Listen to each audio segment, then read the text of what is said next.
Hey, this is Kip, and in this video, we're going to learn how to fly the Halo Pelican dropship, the D77-TC, which is available for free in the Microsoft Flight Simulator Marketplace for both PC and Xbox. We're going to cover how to use cruise mode, hover mode, the autopilot, and how to get to the edge of space. To download the Pelican, go to the Marketplace from the Microsoft Flight Sim home screen, then search for Pelican in the top right search box, go to the Pelican page, and then click on the download button to get it installed. Once it's installed, you'll find it in your aircraft selection menu. You can use the search box there to quickly find the Pelican amongst all the other planes that you have. And then you can click on liveries on the left to explore the 13 different liveries available for the Pelican. All right, so I've loaded into parking at an airport, and before we get started, I want to show you the assistance options I'm using when flying the Pelican. It just makes it a bit more fun. First of all, if you go under piloting, I use this for pretty much every plane. I turned on the assisted checklist, and this will help us get the plane started. And then if you go to failure and damage, I recommend turning the aircraft stress damage off. So I have that disabled. And that's because the overspeed warning on the Pelican comes on at 360 knots, and you're going to be flying faster than that a lot of the time. So for me, it's not worth dealing with the end game screen from destroying the aircraft through too much aircraft stress. I want to have fun with this thing because it is from a video game series. You know, it's a futuristic spaceship, and you're meant to have fun with it. So next, I open up the assisted checklist, and I use the yellow button there to go through each of the checklists and get the engine started. So through each one, I just click on the yellow autocomplete page button, and then in the top right, click the next checklist button and go through each one of them. If you've never used this before, you may get stuck at certain steps. So for example, when I'm auto-completing this before taxi checklist, it stops at the parking brake because I have a switch on my throttle quadrant for my parking brake. So I need to manually flip that switch to get through this checklist. As soon as I hit the switch, it'll complete that. Then I can move on to the next checklist. If you don't want to deal with manually starting the plane up, you can always just start directly at a runway and it'll just be ready to take off for you as soon as you load in. All right, so now that the engines are started, first thing I'm going to do is look down at our primary display here. So I just hit Control-1 as the shortcut on my keyboard. Here on the left side of the display, we have our speed information, and then on the right side, we have our altitude information. Here in the bottom right, we have a throttle gauge that shows our throttle between 0 and 100%. So this is really important when we're taking off in hover mode. So we're going to do that right now. And all we have to do is move our throttle so it's above that little green box on the gauge where it's about 55%, and we will just take off, and we're increasing in altitude. So the more throttle we add, the faster we'll climb.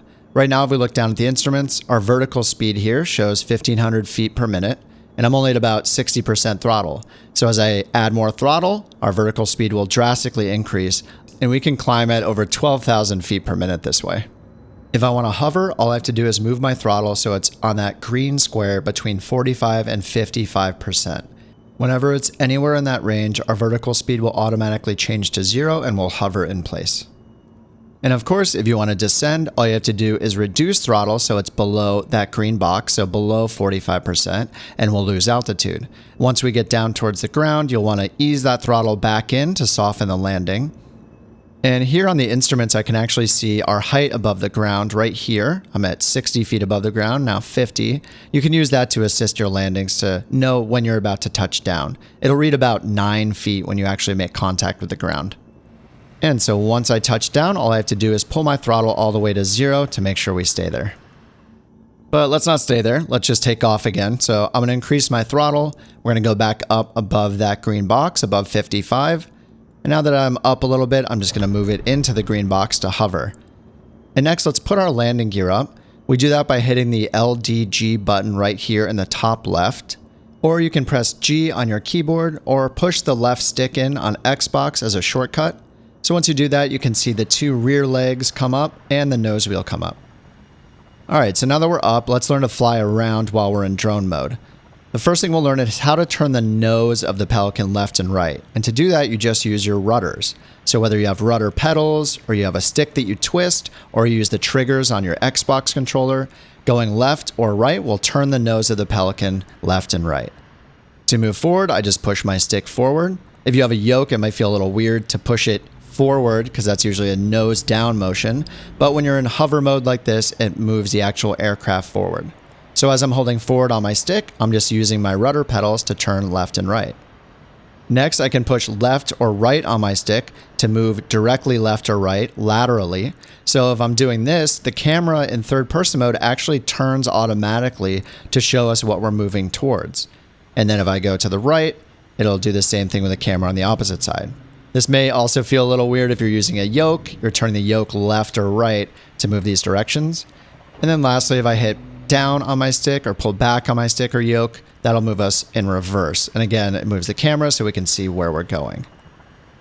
So hover mode won't get you going really fast, but it is a really easy way to fly, especially if you want to do low altitude stuff and do sightseeing around something more exciting than this basic airport tower. All right, before we get into cruise mode, let's learn how to use our map. If you click on the button here on the right side of the display that says radar map, it'll switch to our radar map, which has a compass overlaid on top of it. The knob here in the top right can be used to change the range of the map. And then there are 6 buttons underneath it that'll change the display modes. So here we have a relative terrain mode. When this mode is on, the map will introduce green, yellow, and red colors to show you the elevation of the terrain around us relative to our current altitude. So if you see red colors on this, that means that we're within 500 feet or even below the elevation or altitude of that terrain, and therefore we could collide with it if we don't avoid it or increase our altitude. The WXR button will enable the weather radar display, so this will show precipitation around us. The green means that it's mild, so we can see that rain or whatever is in front of us right here. This waypoint button in the bottom left will reveal RNAV waypoints on our map, so you can see all these different RNAV waypoints around us. TFC will turn on traffic. There happen to be no planes around us right now, so we can't see anything. Nav aids will enable seeing navigation aids like VORs. And then airports will, of course, reveal any airports that are around us on the map. So you can choose whichever combination of these is useful for you from moment to moment. I like to keep airports on, and mattering my altitude, I'll keep relative terrain on if visibility is low and I want to make sure that I'm not going to crash into the side of a mountain. Now let's learn to fly in cruise mode. Up until now, we've been using hover mode, where it flies like a drone, but in cruise mode, it'll fly more like a traditional plane. So right here in the top left is the flight mode switch.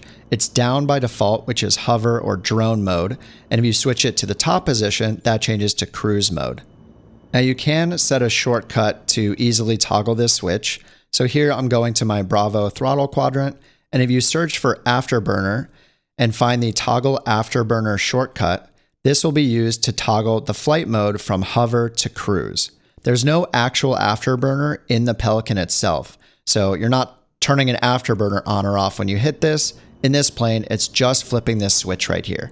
So if you want to do that, it's really convenient because I find myself switching between the 2 modes really often, and I don't want to hunt for that switch each time. So after a few seconds after hitting that switch, it'll switch into cruise mode, and then you'll notice that your flight controls work as they do in a normal plane, except we're in a spaceship. So here, moving my stick left and right controls my roll or my bank.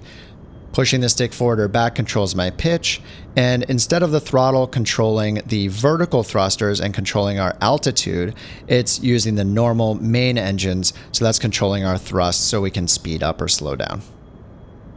So now I see an airport in the distance on my radar map, so I'm just going towards that in cruise mode, and I'm just keeping an eye on the radar map in the left side of the screen. And then once I get closer, what I can do is just switch to hover mode. It is a little bit of an abrupt transition when you go from cruise to hover mode, but hey, it's a spaceship, it's magic. So once I'm in hover mode, I can just get closer to the airport, decrease my throttle, and land right here next to this dirt strip. All right, now let's take a look at the autopilot. If you have a keyboard, you can hit Control-2 to zoom into this center area of the cockpit here. The autopilot buttons are all here below this display. So we have a heading mode, an altitude hold mode, an auto bank, which I actually don't know what that does, an auto throttle, vertical speed mode with both up and down commands, and then finally the autopilot engage button. And also in the corners, there are 4 knobs here, and we'll use these in a minute to control our heading and our selected altitude. So first I need to go into cruise mode because autopilot's disabled unless you're in cruise mode, so you can't use it in hover mode. Then I'll just click on the Autopilot Engage button in the center panel, and now the autopilot is on. By default, it's going to level our wings, and it'll also attempt to hold whatever pitch we had. So here I'm pulling back on my stick to try to coerce it into climbing. So if I pull back and hold it for a second before I release the stick, you can see it's holding about a 5% pitch up attitude now. And then if I bank to the right and then let go of my stick, you can see that it returns to wings level. So that's just having autopilot on with no other modes enabled. So next let's look at heading mode. The first thing we need to do to use heading mode is to be able to change the selected heading. And as I turn that knob, you can see that reflected over here on the compass on the radar map. So I'm just going to move it here to like an east heading, and then I'm going to click the heading button in the middle, and you can see that the autopilot will automatically bank us to the left to go and intercept and hold that heading. Next, let's look at how to change altitude by using the altitude selection knob and vertical speed mode. So we're currently at about 7,000 feet. If we go to the autopilot panel here and use the second knob, the one in the bottom left, when I rotate that, it'll change our selected altitude number here in magenta. So I'm going to set that up to 15,000 feet. And when we reach that altitude, it'll switch to altitude hold mode and maintain that altitude. So what I can do is click the vertical speed mode button to define how quickly we climb or descend. When I click VS mode, because we were already in a climb, it's going to maintain that rate of climb. And now what I can do is repeatedly click the up or down buttons on the autopilot to change our rate of climb. Next, we can use auto-throttle to hold a consistent airspeed. So here in the autopilot panel, just click on auto-throttle. And over here on the display, you can see that when we click it, it sets our auto-throttle number here in magenta to our current airspeed. Now to change that, all I have to do is use the top right knob on the autopilot. And as I change that, you can actually see the thrust lever moving at the bottom of the screen. So I can just change that to whatever airspeed I want to be flying at. This is really good if you want to avoid that overspeed warning. So that comes on at about 360 knots. So if you keep your auto throttle and define speed under 360 knots, then you can avoid getting that overspeed warning altogether. And if you're curious where the barometric pressure knob is, it's this one here in the bottom left of the display. So if you want to set your altimeter to be accurate, you can just rotate this knob right here. Or as usual, you can hit B on your keyboard if you have one to automatically set it to the current pressure. Now that we're reaching 15,000 feet, over here you can see the autopilot automatically changed to altitude hold mode, and it'll keep our vertical speed going to climb us up to 15,000 feet, and then it'll hold that altitude for us. Since the autopilot's doing all the work now, we can look at some of the fun, unique things in the Pelican. Over here above the left side display, there's a little tiny CD player of some sort, or some sort of zip disk, I don't know what it is. But if you hit play on this, you can listen to the Halo theme music. What's really cool is that when you're playing it inside the cockpit or the flight deck here, it's playing out of like a little tiny comm speaker, so the fidelity is really low and tinny sounding. But if you switch to the external camera view, you'll get the full fidelity of the soundtrack.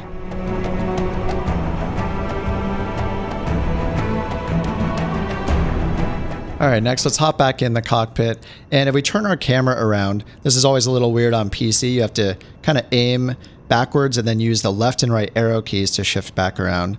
And on Xbox, I think you hold the left bumper button and then use the stick to move around. And you can click on these keypads here to open the inner doors. So open the first one here and then kind of aim sideways and shimmy back to the next one, and then open the second one. And this leads back to the whole cargo area. So we have like 10 jump seats here for our troopers and things like that. And then the main cargo door at the back here. And we can actually open that cargo door by hitting a switch here above our display. So it's the bottom rightmost up and down kind of metal switch. So once you flip that, you can see the entire cargo door at the back open up. And back in the cockpit, you can hear the wind kind of whooshing in through all these doors as they're open, which is another neat little effect. Once I shimmy back to the back here and we turn out to look outside the cargo door that's open, we can just get some incredible views here. If you want to get more of a fisheye look, if you're on PC, you can use your mouse wheel to zoom your camera in and out. So I've just got it zoomed all the way out here to give us kind of a wider field of view. Next, let's talk about maximum altitude and getting into space. So first of all, if you enter hover mode, you can get as high as just a little shy of 30,000 feet. After that, you'll need to switch to cruise mode to get any higher, and the ceiling that's listed for the Pelican is actually 45,000 feet. I've only been able to get up to about 55,000 feet with the aircraft stress damage turned off and just overspeeding it the whole time. Hopefully this will change in the future, but for now, the only way to actually get up to the edge of the atmosphere is to use what's called slew mode. The first thing I do is put the Pelican into hover mode and put my throttle to maximum, so we'll stay up there as long as possible. If you have a keyboard, all you have to do is press Y to enter slew mode, and then hold down F4 to bring it to the maximum altitude of about 275,000 feet. If you're using a controller, you need to go into your controller options and set a button combination for slew mode toggle. The first thing you need to do is change the filter in the bottom left to all, then open the camera section, and then the slew mode section, and set a button for toggle slew mode. So right here, I'm going to set mine to just hitting all 4 of the thumb buttons. So A, B, X, and Y is going to be my combination. Then when you're done setting yours, make sure you click on validate. And then after that, if it prompts you to save a new profile, just hit OK. And then finally at the bottom of the screen, hit apply and save. And then once you're back in the sim, you're going to use the left and right trigger to move up and down. So first, you're going to press the combination that you set. In my case, it's mashing my thumb on all 4 thumb buttons. And then I'm going to hold right trigger to get up to that maximum altitude. So once you can't go any higher, you're going to either press Y on the keyboard or your controller's button combination that you set to go back into the plane. Now this is a good time to mess with the live weather and time settings to get a cool screenshot or a video clip before you inevitably go back into the cockpit, change back into cruise mode, and instantly stall. And then from here, you get to have the wild ride of flying down 275,000 feet before you get back down to the surface of the Earth. Finally, one last thing I tested that actually surprisingly works is using the center panel, clicking nav, and then you can enable nav 1 and nav 2. You can manually dial in a frequency using the numeric pad that's below the displays way down here. Make sure you enter all 6 digits of the frequency, including zeros. And then you'll see the little spectrum come alive if you've tuned into a VOR that's within range. And then also over here on the radar map, you'll see a bearing pointing to the station and information in the bottom left and bottom right corners for nav 1 and nav 2. So here you can see I've tuned into 2 different VORs. I get 2 bearing pointers on my compass and all the information in the corners. Didn't expect it to work, but it does. As always, thanks so much for watching, and thanks for being patient while I haven't put out a video for a long time. The Pelican is really fun. I hope you guys treat it as what it is. It's a spaceship. It's fictional. It's supposed to be a good time, so I hope you have fun with it. Thanks for watching, and I'll see you in the next video.